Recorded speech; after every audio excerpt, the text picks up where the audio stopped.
सभी किसान भाइयों को नमस्कार। आशा करता हूं कि आप लोग सभी स्वस्थ और तंदुरुस्त होंगे। तो किसान भाइयों, आज के टॉपिक पे हम बात करने वाले हैं कि आपका जो टमाटर लगाते हैं, आपका टमाटर छोटे पर से जैसे 10 से 15 दिन के होते होते या उससे पहले या उसके बाद भी आपका टमाटर का पेड़ जो होता है वो खड़ा खड़ा पूरा आपका सूख जाता है और आप समझ नहीं पाते हैं उसमें क्या हुआ। ये जो टमाटर सूखने की समस्या है आजकल के, जो आज का मेरा मतलब है कि जो आपका अगस्त और सितंबर के जो बरसात का मौसम है उसमें ज़्यादा देखने को मिलता है। उसमें क्या होता है, आपका जो टमाटर होता है वो आपका दिखता तो पहले हरा भरा है, फिर कुछ एकदम से आप देखते हैं कि वो आपका सूखना शुरू हो जाता है। तो किसान भाइयों, सबसे पहले हम बात करेंगे कि इसका ये आपका जो पेड़ होता है वो सूखता क्यों है। आपका टमाटर को हो या फिर मिर्च का हो, अब मिर्च का भी आपका पेड़ मोस्टली इसी टाइम में सूखता है।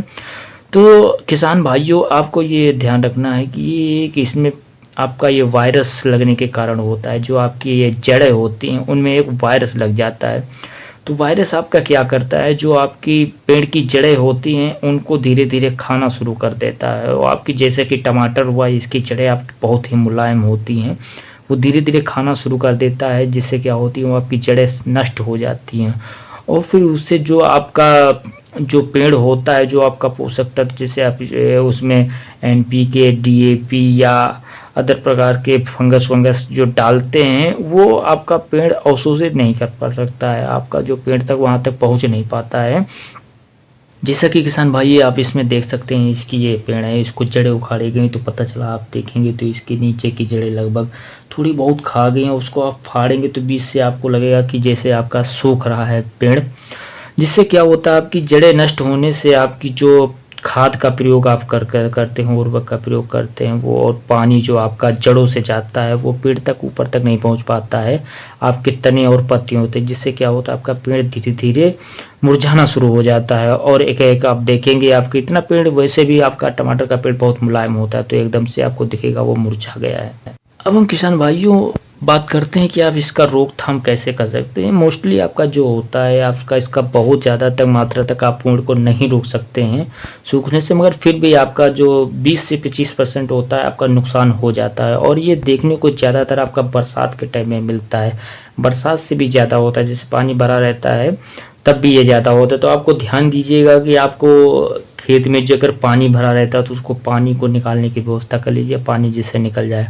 अब हम बात करते हैं कि अगर आपका इसको रोकने के लिए क्या किया जा सकता है। तो आपको 2 दवाओं का प्रयोग करना है। आपकी जो एक होती है कॉपर ऑक्सीक्लोराइड, और कॉपर ऑक्सीक्लोराइड के साथ में आपको एक एंटीबायोटिक का जरूर प्रयोग करना है। आप एंटीबायोटिक के रूप में आप स्ट्रेप्टोमाइन करके आपकी एक आती है, उस एंटीबायोटिक का प्रयोग कर सकते हैं। ये आपका दो दवाओं को मिला के आपको इसको छिड़काव करना है। आप छिड़काव के लिए आप 100 ml की दवा 200 लीटर के पानी में प्रयोग करके आप इसका छिड़काव कीजिएगा।